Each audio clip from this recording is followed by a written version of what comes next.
Hi everyone, it's Ben here from exercise.co.uk. So today we are looking at the all-important upper chest. So we're going to be doing 5 exercises that cover and attack your upper chest. As most of you probably already know, there's 3 different angles to your chest that you need to hit in different ways, and the chest can be such a stubborn muscle group to try and build.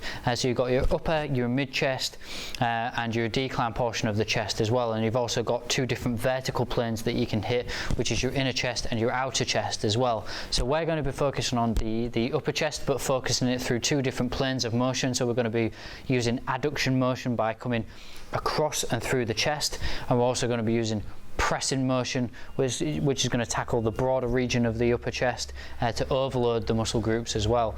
So there's going to be a combination of heavier lifting, compound movements in there, and lighter, more isolation focused groups that will give you a well-rounded approach to hit your upper chest in a few different ways.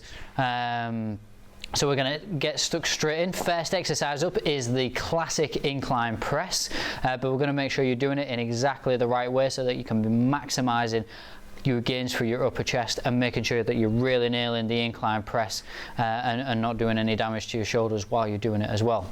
So let's do this. Okay, so set up. First things first, you want to make sure, believe it or not, your feet, you want to focus on your feet position and make sure you've got a nice wide foot stance so that it really grounds you as you press up, and you can use some of that core strength to press up through the motion as well. So you might not think about your core strength as you press, but it can actually be fundamental to getting the most out of your press. And you want the bar to be about in line with your head so that when you lift it off, the bar travels forward a little bit. So when you press, it's not going to catch on any of the pegs that you're using. Grip width, there's a lot of topics about grip width. In our opinion, if you use a grip that's too wide, it puts unnecessary strain on your shoulders.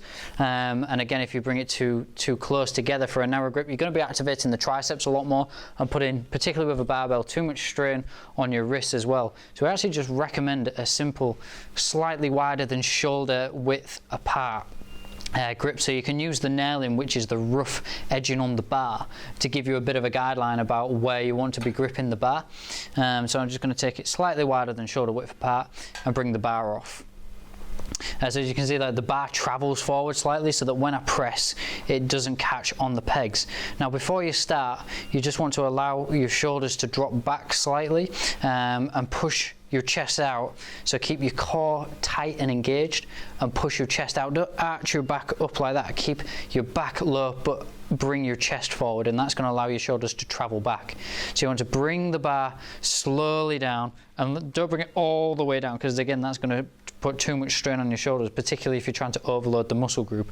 Allow it to travel so that you've got about a fist apart from your chest, and then press up again and slowly bring it down. Stop at the bottom for a second and explosively press up. And I've just done it a couple of times, but try not to actually lock your elbows out, even though I just did. Try to keep a slightly less than lockout grip so that it keeps the activation on your chest, even at the top half, and almost contract your chest and almost try and squeeze the bar together to keep that contraction on your chest. But the main thing is that you're bringing the bar down nice and slow and then exploding up and not locking out at the top. And try and remember those things and keep that chest pressed out. Pull your shoulders back, and it will keep those protected and allow you to overload that upper chest in a safe and controlled manner. And then because you've set yourself upright, you can just bring the bar nice and slowly down in a safe way. And it's always handy to have some catches lower down, just in case the bar gets a little bit too heavy. I've set these probably too low. But if the bar's a bit too heavy, you can just drop those back without it coming down onto your chest. So particularly if you're pressing on your own, it's always best to be safe with those safety catches. So that is your incline press. So next up, we've got your second incline chest exercise. So let's get into this. Okay, second exercise up is slightly unconventional. You're going to be in a flat bench press position, but we're going to use a reverse grip. So key with this, you're going to probably need a spotter with this one to guide you off, which is why I haven't got any weight on the bar, just to demonstrate how it works, because it's a reverse grip bench press. So flat bench, set yourself up. So the key with this is to make sure you're not putting too much pressure on your wrist and you've got a really good grip with it. So you probably want your thumbs facing outwards and about a shoulder width grip here. and rotate your hand slightly underneath the bar so that it's safe when you bring it off, and allow the bar to just come down. And remember to keep that back and core nice and tight and engaged, because there is a habit here to allow your back to arch. So just keep your back nice and tight, but allow your chest to be nice and open as much as you can here. And just bring a slight bend into your arms a little bit. And just like any other bench press, you're going to slowly bring the bar down and allow your elbows to travel to a 90-degree angle, so that the bar should be hovering around your nipples, but not touching your chest. And then explode out, but don't lock your elbows out again. And slowly bringing it down, nice open chest, exploding upwards. So down to about the count of 3, explode up. It'll be hard to actually force any tension on your chest because of the position in here, but because you're using an underhand grip, this is going to draw the focus to your upper chest, and bring it away from your lower chest, which when you're using a normal grip on a bar, even in a flat press, the focus is generally for your lower chest. So this is going to flip the focus on its head a little bit and just hit the muscle fibers that are traveling to your upper chest at an angle that they aren't normally familiar with. So particularly if you're stagnating in your upper chest work, this could be a really good exercise just to stimulate the muscles in a new way and hit them from an angle that they haven't been targeted before. So it's well worth throwing in there if you're a bit more experienced and you're just noticing a bit of a plateau with your upper chest development there. Right, next up, exercise 3 is a controversial and infamous exercise. It's the incline fly. So any type of fly exercise generally brings with it some controversy. Main reason why is because flies are a shoulder destroyer in a lot of ways, so we generally don't advocate them unless you're going to be very, very sensible with how you train. A lot of people are very tempted to overload the muscle when they're using flies, so they can throw too much weight on there, and given the nature of a fly, it can put a lot of undue strain on your shoulder and have a lot of impact on a very, very delicate joint. So we really, really recommend staying away from flies unless you're going to use a light weight and a slow controlled range of motion, where you don't overstretch the shoulder and put too much strain on there. So we're going to demonstrate how that works, because we do think there are still merits to the incline fly. It uses a lot of adduction, which means bringing your arms in and across your chest and bringing them together, which is one of the main and most effective ways to notice development and growth in your chest. But it's just got to be done in a very, very sensible way. So we'll show you how you do that, which I've got a pair of hefty 3-kilogram dumbbells to demonstrate. So if you bring the dumbbells up but rotate them inwards into a neutral grip position, and just again engage your core, drop your shoulders back just to provide an element of safety there, and add a slight bend into your wrist, so your arms don't want to be completely straight, you just want a little bit of a bend there, and you're going to come back nice and slowly. And this is where you start to really see where incline flies can be a little bit dangerous. The habit and the tendency for a lot of people is to bring them down nice, because they say they're getting a nice stretch on the chest. In reality, you're putting a lot of strain on your shoulders, so you want to be stopping further up here and coming back in. So you want to be coming down nice and slowly, and as you approach being in line with your chest, then bring the dumbbells back up together. So as you're getting down to where your arms are in line with your chest, bringing the weights back up again, because it's when you get past this point that you'll start to feel that pressure on your chest. And when you're using a lot of weight, a lot of people have the tendency to bring the weight down and allow it to drop down there, or then you're just asking to absolutely rip your shoulders a new one pretty much.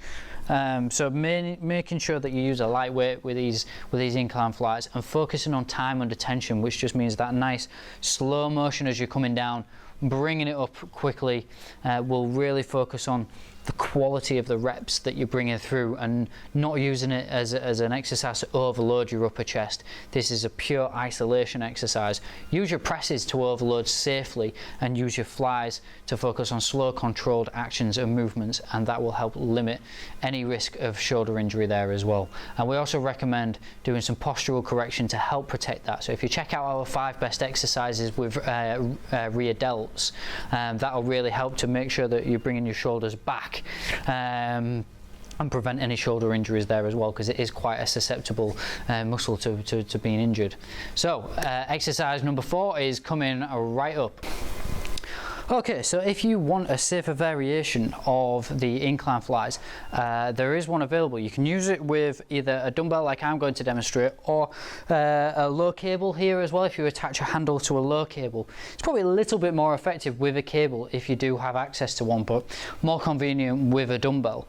A really simple exercise to do in it's another adductor exercise, and you're going to come from a low position to a high position, which is going to work your upper chest. So if you're using an underhand grip and bringing it up, you're going to notice upper chest activation, and conversely, if you're coming from a high to a low position with a cable, that's when you're going to take into account the lower portion of the chest. So with a dumbbell, you can do it with just one hand at a time. With a cable, if you've got two cables, you can do this exercise with two cables at the same time, bringing them up and crossing the arms over, which is essential to cross the arms over to really maximize muscle activation in the upper chest. But with a dumbbell, you're probably just going to have one at a time. Keep your core nice and tight, because otherwise it's going to allow your body to twist more than we want. So we want to keep our body fixed and use a nice wide grip, underhand grip, and keep your arm straight. It's important not to allow your arm to curl too much, because it'll activate your biceps when you do this exercise.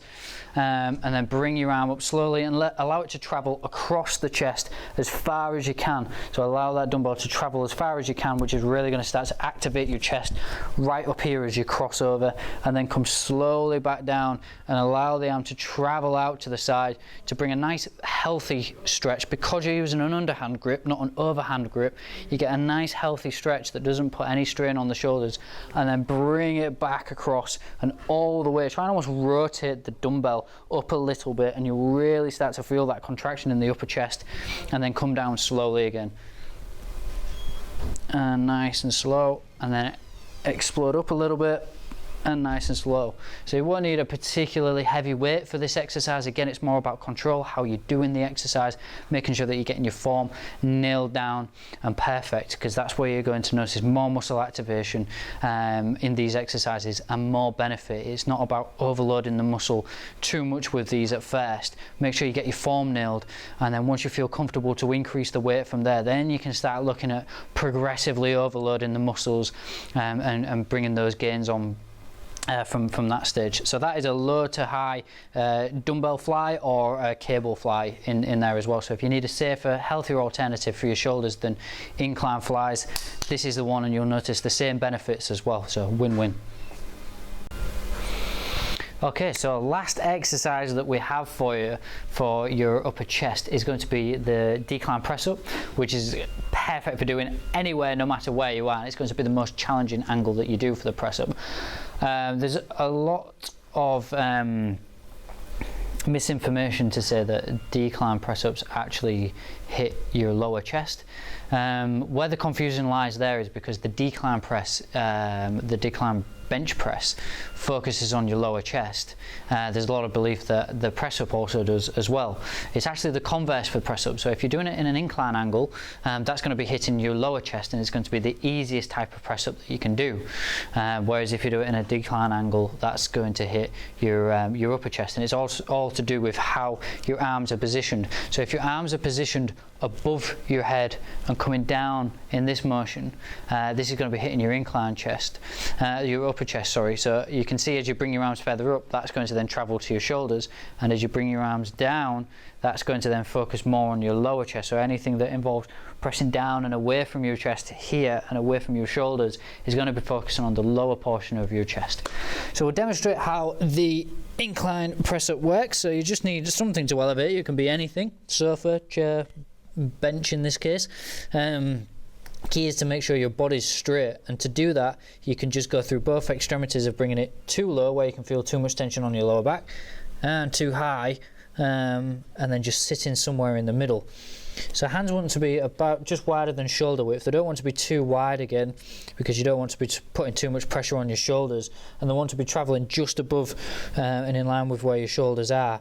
So keep that core nice and engaged, and then you're just going to allow your elbows to lock and release, and keep your elbows tucked in, and then come down until just below your nose presses the floor, and then explode up again. And remember not to lock your elbows out at the top, and that'll help really keep the tension on your chest, and keep those elbows in.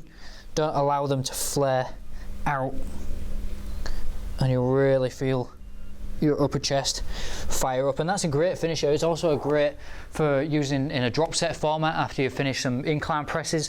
Just hop on the bench and get doing some incline press ups, and that'll really help just exhaust your muscles past the point of failure after you've been tanking out some incline bench press work as well. So there's a lot of different ways that you can use decline press ups to be really effective in your training in different ways as well. So there you have it. You've got 5 exercises there for your upper chest. Hopefully that adds some diversity to your upper chest training if you've been struggling to notice improvements there, or you wasn't quite sure what exercises hit your upper chest. There is a lot of confusion with what exercises hit which part of your chest and how they do it. So hopefully that crystallizes some of the most effective exercises there, and how to do them safely as well, because it does hang in between that all too important shoulder joint as well, and there is potential there to overload the muscle in an unhealthy way. So hopefully we've helped just illustrate some of the potential pitfalls if you don't get the exercises right, and how to get them right and safely